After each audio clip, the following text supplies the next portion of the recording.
Hello dear aspirants. नमस्कार, मेरा नाम है करम योगी दिवाकर बोथरा और मैं आप सबका बेहद दिल से स्वागत करता हूं अपने अगले एपिसोड सोशियोलॉजी इन 10 मिनट्स में। काफी बड़ी ऐसा कोइंसिडेंस है। आज एपिसोड 20th है। Paper 1 chapter 4। चैप्टर 4 समझ रहे हो? थिंकर्स। इनफैक्ट सोशियोलॉजी में ऐसा माना जाता है कि thinkers is one of the most important aspect, no doubt about it. Chapter 4 काफी इंपॉर्टेंट है, एज सबसे बड़ा चैप्टर है। इनफैक्ट सारी क्लासेस में सबसे ज्यादा टाइम जो लगता है अंडरस्टैंडिंग के लिए, एक्सप्लेनेशन जो की जाती है, वो चैप्टर 4 की है। पहले थिंकर से स्टार्ट करेंगे। एज यू नो, सिलेबस के अकॉर्डिंगली चल रहे हैं हम कार्ल मार्क्स से। और कार्ल मार्क्स के पूरे टॉपिक्स को मैंने 4 लेक्चर्स में डिवाइड किया है: historical materialism, modes of production, class and class conflict और एलियनेशन। और अगर पॉसिबल हुआ तो मैं रेलेवेंस ऑफ मार्क्स के लिए एक अलग से वीडियो बनाऊंगा। That's only if you leave the comments there. कल, क्यों मैंने बोला एक कोइंसिडेंस है, कल से हमारा बैच 1 स्टार्ट हो रहा है 7th ऑफ अप्रैल से। I am so sorry. In fact, the biggest batch of sociology, the batch which you were waiting for, the batch which is going to define how the preparations of sociology has to be made, the batch जो मेरा personal goal इस batch से है, I need to change the way the sociology is understood, the way the sociology is studied, because एक rot learning, एक बहुत ही mediocre learning जो sociology में होती है, बिना कोई करंट को अप्लाई किए उसे मार्क्स नहीं मिलते हैं। Let's together, you and me, let's change the way sociology is learned. Let's start enjoying the process of analyzing and understanding sociology. If you're still not joined the batch, then believe me guys, you're missing something. 20 episodes say I've appealed it. This appeal is not to sell the course as such. The appeal is really it's going to make a difference in your sociology preparations. कई बार बोला जाता है sociology में analytical skills होनी चाहिए। मैं खुद इस चीज़ पे बहुत एग्रेसिवली बोलता हूँ कि एक एनालिटिकल स्किल्स होनी चाहिए। बट मुद्दा ये आता है कि एनालिटिकल स्किल तब डेवलप होती है जब आप चीज़ों को स्टार्ट करते हो। पहले से ही एनालिटिकल स्किल्स डेवलप नहीं होती है। तो if you are having any doubt, join the batch. If you are having confusion about your optional sociology लू के नहीं, मेरे को भी था मेरे फोर्थ अटेम्प्ट के अंदर, जब मैंने फोर्थ अटेम्प्ट में सोशियोलॉजी ऑप्शन लिया था। In fact don't worry. I'll assure that sociological imagination, as advocated by C.W. Mills, is developed in you in the next span of 4.5 months. Have a faith and join it, because somewhere or the other, faith रखना पड़ता है। चाहे कहीं से भी पढ़ो, चाहे किसी सोर्स से पढ़ो, अपने आप पे फेथ होना चाहिए, किताबों पे फेथ होना चाहिए, आपके गुरु, शिक्षक, टीचर या मेंटर के ऊपर फेथ होना चाहिए। If you feel that in past 20 episodes I've done justice to the topics which I've explained to you, I've changed the way you are prepared, get into the batch. पूरा का पूरा marks start करने से पहले एक coat मैं जरूर करना चाहूंगा। पीटर वॉसली का कोट है, heart of Marxian sociology is exploitation. In fact बहुत लोग बोलते हैं कि we all have become Marxist today. There are multiple humongous quote of Marx. In fact जब मैं बैच में पढ़ाता हूँ सोशियोलॉजी में कार्ल मार्क्स, तो इनफैक्ट एक क्लास तो लगभग सिर्फ मार्क्स के बेसिक्स पे चले जाते हैं। But since we have a limited time of 10 minutes here where I want to clarify the entire thing, we'll start with the bang.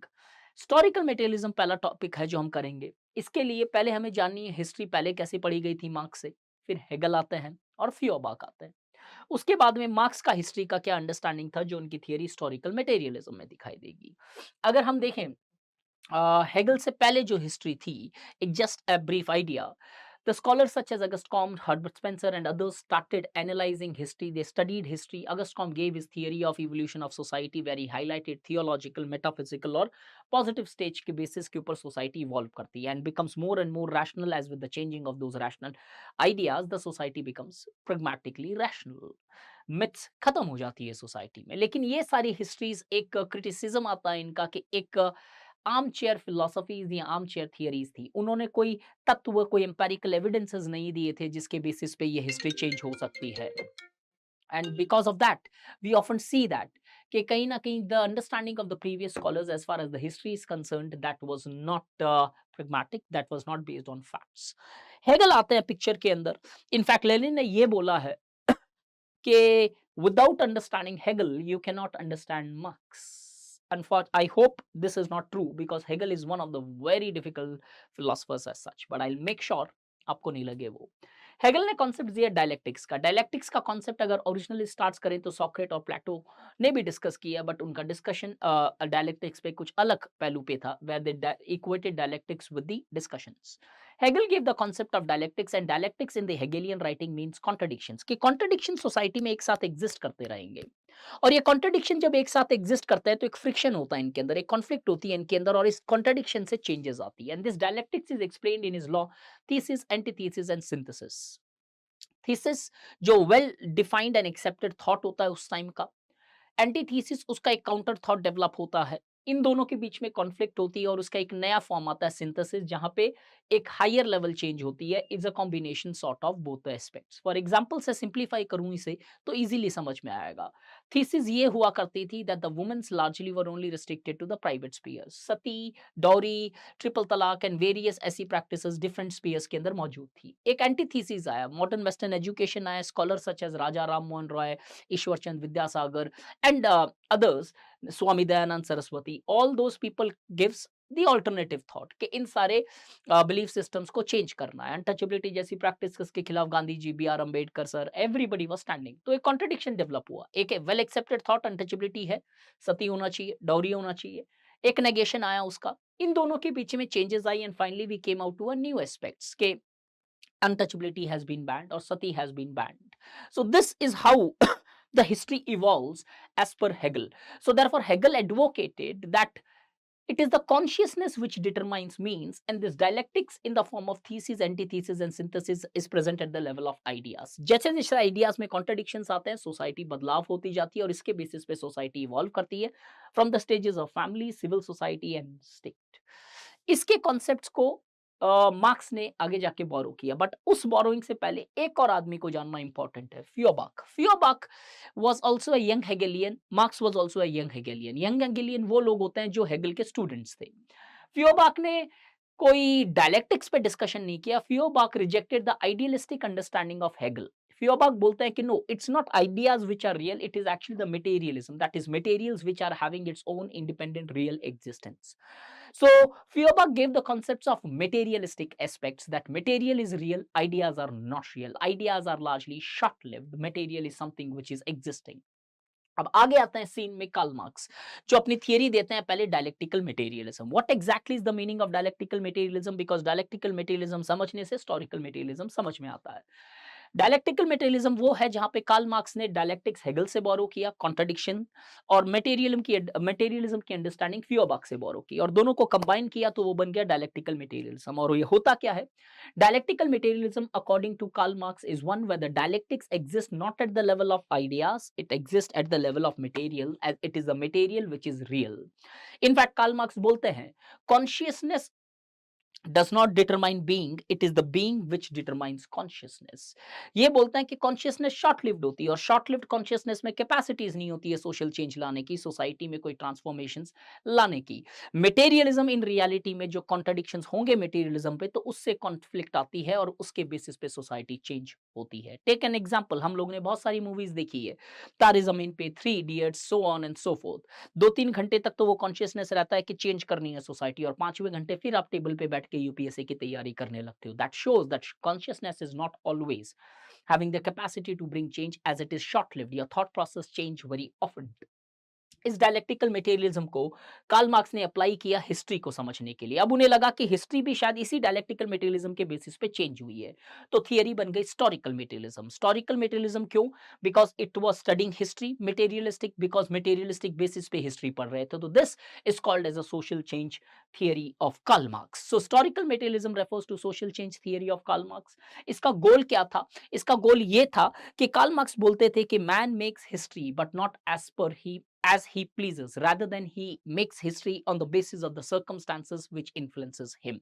In order to show that how these circumstances के basis पे लोग history change करते हैं, लोग history बदलते हैं, उसने theory दी historical materialism की। अब हिस्टोरिकल मटेरियलिज्म में क्या होता है? मार्क्स का मानना था मटेरियलिज्म इंपॉर्टेंट है, and he advocated the first act of a Mankind is the act of production कि आदमी को अगर सर्वाइव करना है, जिंदा रहना है, तो उसे प्रोड्यूस करना पड़ेगा। जैसे फॉर एग्जांपल खाना, खाने का मतलब ये खाना नहीं है, खाना प्रोड्यूस करना पड़ेगा, आपको काम करना पड़ेगा अगर आपको ज़िंदा रहना है, बिकॉज़ उसके बेसिस पे आप रिसोर्सेज़ इकट्ठे करते हो और उसके बेसिस पे आपका सर्वाइवल एन्श्योर करते हो। तो आपको ज़िंदा रहने के लिए जॉब करना पड़ेगा, काम करना पड़ेगा, पैसे कमाने पड़ेंगे और उसके बेसिस पे you would survive.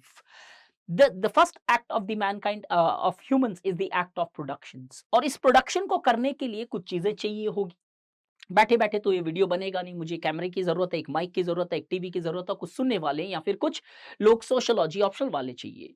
A first act is the production, but in order to produce, he has to largely use two things. There exist two aspects. Forces of productions. Forces of productions और ROP काफ़ी बड़ी theory है, but मैं summarise में अच्छे से समझाता हूँ। Forces of production largely refers to the tools which gives you the capacity to control the nature. In short में बोलूँ तो FOP refers to technology. ROP क्या होता है? Relationship of production. सिर्फ टेक्नोलॉजी दे दूं तो शायद वो प्रोडक्शन पॉसिबल नहीं है। सिर्फ कैमरा हो, सिर्फ टीवी, सिर्फ कंप्यूटर हो, या फिर सिर्फ ब्लैक बोर्ड हो, या फिर सिर्फ मेरा नॉलेज हो, तो प्रोडक्शन पॉसिबल नहीं होगा। कहीं ना कहीं मुझे सोशियोलॉजी पढ़ने वाले बच्चे भी चाहिए होंगे। तो that is relationship of production, that कुछ लोगों के साथ आप रिलेशनशिप मेंटेन करते हो which helps you in that production process. For example, factories के अंदर वर्कर्स के बीच की रिलेशनशिप्स होती है और ओनर्स और वर्कर्स के बीच की रिलेशनशिप होती है। वो दोनों रिलेशनशिप गिवन टेक्नोलॉजी को यूज करती है और उसके बेसिस पे प्रोडक्शन होता है।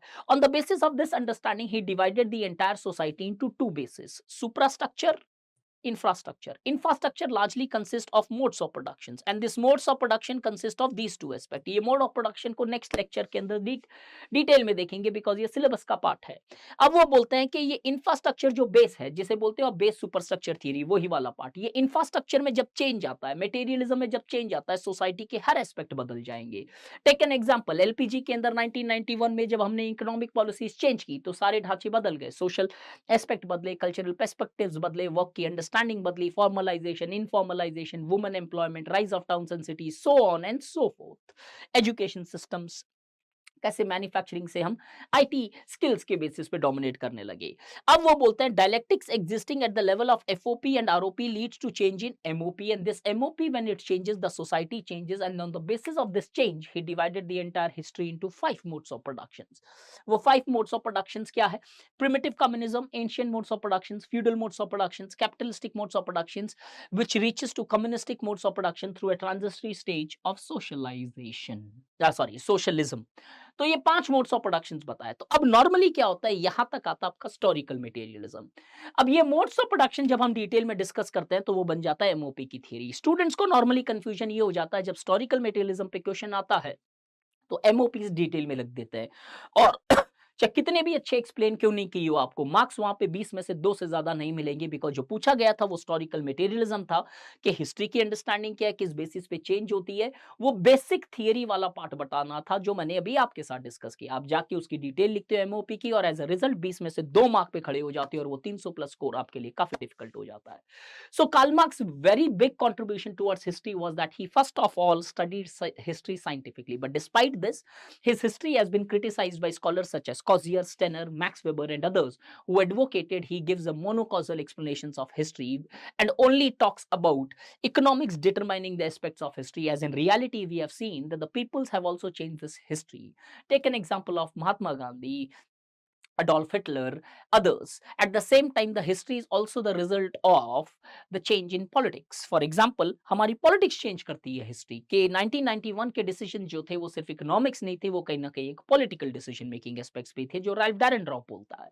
So this was in synoptic the historical materialism. I do understand कि पूरा का पूरा theory अगर मुझे synopsis में देना है तो थोड़ा fast होना पड़ेगा, but if you still want कि कुछ और भी एडेड डायमेंशंस आप चाहते हो मैं कार्ल मार्क्स के या रेस्पेक्टिव जो फोर्थ कमिंग थिंकर्स हैं उनके करूं, तो do leave a message in comment box में, डेफिनेटली चेक करूंगा, और अगर आपका कोई प्रॉब्लम है उसको सॉर्ट करने की कोशिश करूंगा। But the biggest batch starts, the sociology batch begins from 7th of April। अभी भी एडमिशन ले लिया है, use the code DIVLIFE, get into the batch and believe me you would be mesmerized from the day 1 till day last। एक भी दिन quality compromise नहीं होगी। Thank you so much, I hope you are enjoying these sessions, thank you।